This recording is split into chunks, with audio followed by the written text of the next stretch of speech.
Hello everybody, welcome back to another video. So we have two wide releases last weekend. They are Gretel and Hansel and the rhythm section. Let's see how those two movies did at the box office. Alright, let's jump right into the top 10. Coming in at number 1 is Bad Boys for Life, as expected. In its third weekend, the movie pulled in 17.7 million for a domestic gross of 148 million.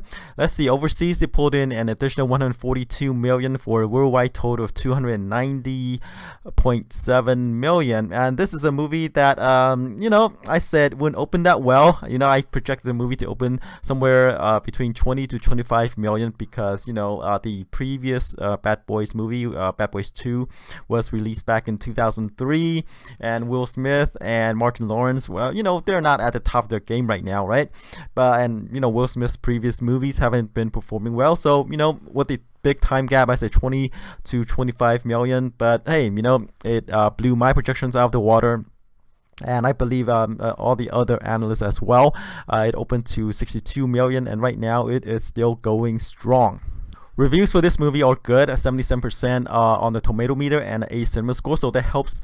So these good reviews and from the professional critics and the audience helped us somewhat with the word of mouth. So I can expect Bad Boys for Life to be the second top movie, the number 2 movie this weekend after Birds of Prey. The $90 million budget for a movie of this type is not too bad, and it's grossing 290 million and counting worldwide. So yeah, not too bad. And they're already working on Bad Boys 4. Alright, let's move on to number 2, which is Sam Mendes' World War I movie, 1917. In its 6th weekend, it pulled in about 9.7 million. It's still getting its awards bump. It won the BAFTA, which is the British awards show this weekend. So it's still going strong. It's getting this award bump, right? Domestic gross so far is 119 million, and overseas it pulled in about 130 million for a worldwide total of nearly 250 million. Supposedly, the budget for 1917 is 90 million. So just like Bad Boys for Life, it's doing pretty well at the box office relative to its budget. Alright, number 3 is the Robert Downey Jr. remake, reboot, or what have you, of Dolittle, Dr. Dolittle, right? It's a doctor, it's about a doctor who can speak with animals, and animals can, speak with them. So this takes place, it's kind of like a period piece. This takes place during the, I think the 1800s, during colonial time, right? So in this third weekend, it pulled in about 7.7 million, drop off about 37% from the previous weekend. And let's see, domestic gross so far is about 55 million, an additional 71 million overseas for a worldwide total 127 million. The budget for this movie is quite high, 175 million, and we go by the rule of thumb that you need to make double your budget worldwide for the movie to break even.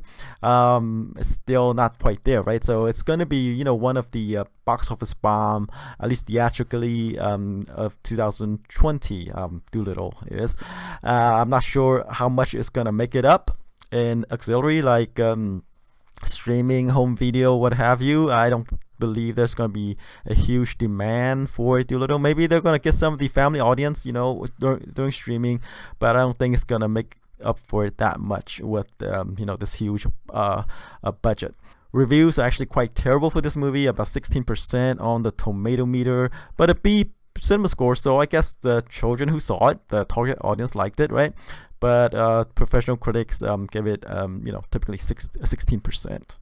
Alright, let's move on to number 4, which is one of the new releases last weekend. That is Gretel and Hansel, a new take on the grim fairy tale, and they switch up the names just because they want to differentiate it from the other Hansel and Gretel movies, I believe. Reviews wise, it's actually pretty good, 60% on the tomato meter, but a C- cinema score. That's what typically the typical cinema scores are for horror movies. I expect this movie to open somewhere in the 10 to 15 million range, but it underperformed. It only opened to about 6 million. It was promising. During the Thursday previews, it pulled in about 475K, which is pretty good for a horror movie, and it was like on track to open somewhere in the like a 10 million range or so, right? But it underperformed mainly because it's open during the Super Bowl, right? The Super Bowl is on a Sunday, and lots of people are tuning, so it suppresses the numbers somewhat. And also because I believe there is some fear with the coronavirus going around. I think people might be avoiding places with large crowds. In my preview, I said this movie could probably open to somewhere between 10 to 15 million because the trailer looks good, right? And as horror movies goes, it doesn't look too bad. But again, it underperformed my projection. Mainly probably because of the Super Bowl. All right, let's move on to number 5, which is The Gentleman. This is Guy Ritchie's gangster movie. In its second weekend, the movie dropped about 44% to pull in about 6 million. Domestic gross so far is about 20.4 million, and additional 28 million for a worldwide total about 48 million. The budget for this movie is supposedly around 20 million, so it's off to a pretty good start. And judging by the second weekend drop-off, it looks like it'll stay in theaters for a couple more weeks. But then again, we're not working with large numbers here, so I'll probably close out somewhere in the 40 to 50 million range when it's done. All right, number 6 is Dwayne Johnson's Jumanji sequel, The Next Level. In its 8th weekend, it pulled in about 6 million, drop off about 22%, which is quite low, right? And domestic gross so far is 291 million, and overseas it pulled in 463 million for a worldwide total of 755 million. Budget for this movie is 125 million, so as you can see, it's earning big bucks at the theatrical box office worldwide. Obviously, they're going to make a new level for Jumanji or Jumanji 3. All right, moving along to number 7 is Star Wars Episode 9, Rise of the Skywalker. In the 7th weekend, it pulled in about 3.2 million, drop off of about 43% from the previous weekend. Domestic gross so far is 507 million, which is, pretty high. Overseas, they pulled in an additional 551 million for a worldwide box office about 1.1 billion. As a comparison, right? Worldwide box office for the movies, the 3 movies in this latest sequel. The Force Awakens pulled in 2 billion worldwide, 937 million domestically. Last Jedi pulled in 620 million domestically and 1.3 billion worldwide. So, wow, it's probably not going to catch up to The Last Jedi. It's still, like a $1 billion grosser. So yeah, Disney, they're gonna come up with a new trilogy for the Star Wars franchise, and they're gonna keep chugging these movies out. All right, number 8, moving along, is The Turning, another horror movie, right? In its second weekend, it dropped about 56% to pull in about 3.1 million. It's kind of in direct competition with Gretel and Hansel. Let's see, the domestic take right now after 2 weekends is 11.7 million. Overseas, I don't think it opened that wide overseas yet, and only pulled in 2.3 million overseas for a worldwide total of 14 million. The budget for this movie is about 14 million, so it caught up to its budget, but still ways from profitability. But this movie, 14 million, is relatively cheap, and of course they're gonna move on to streaming, home video, etc., and they're gonna make up most of its money there.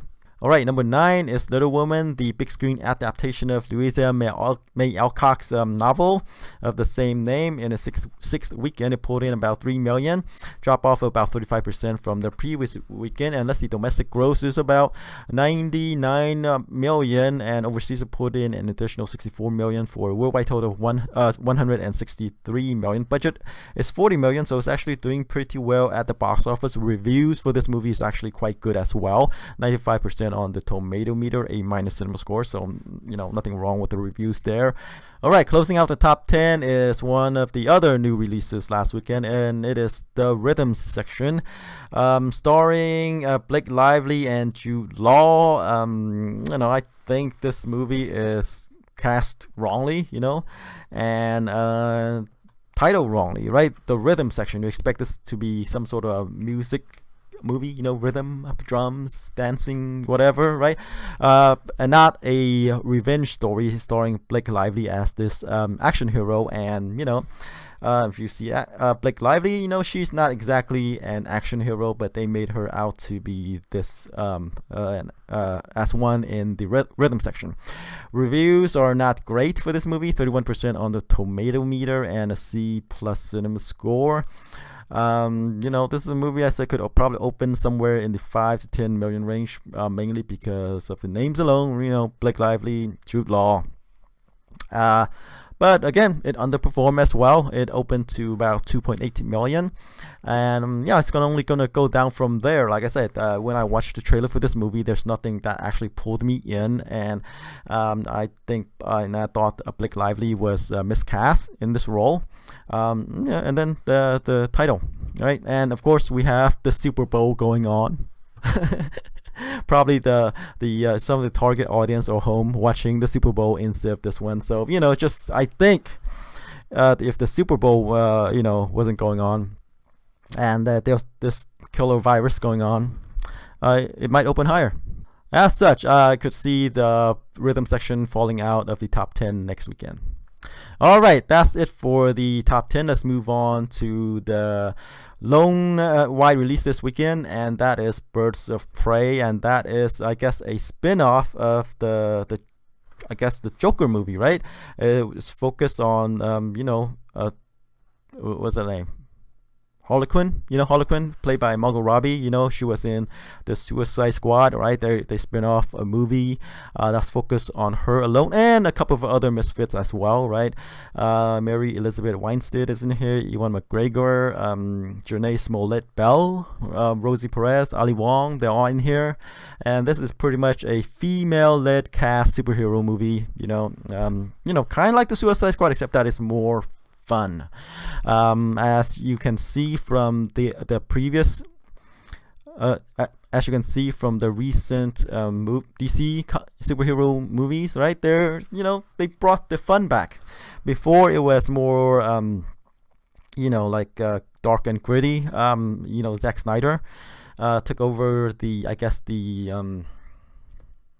direction from Nolan Ryan, and he wanted to make these movies dark and gritty, serious, and then a Wonder Woman and Suicide Squad brought the fun back into superhero movies. And I guess Birds of Prey kind of continue on this motif, right? More fun. You want to go to the movies to have fun, and Birds of Prey is one of them. And with a clown, I guess, played by Margot Robbie, Harley Quinn, they can mix it up, right? With all these things. Also Aquaman as well, we have to throw that in. So all these recent non-Zack Snyder movies did really well at the box office, and I think Birds of Prey, judging by the words of mouth that's going on Twitter, some of the early reviews, it is an actually good movie. I think this movie is going to be reviewed well. I mean, it's going to be 70% plus, maybe even 80%. And I think Birds of Prey is probably going to open somewhere within the range of, somewhere between Suicide Squad and, Wonder Woman. But Wonder Woman was a couple of years ago, right? And I think people are just getting used to the new tone, the more fun tone of DC movies, DC superhero movies. And it's going to get a slight bump up from Wonder Woman opening, and probably a bit less than Suicide Squad. So I think the Birds of Prey is probably going to open somewhere in the neighborhood of about 120 million this weekend. All right, so that's all I have for you right now. So tune in next time to see how I did. Until then, take care. Bye bye.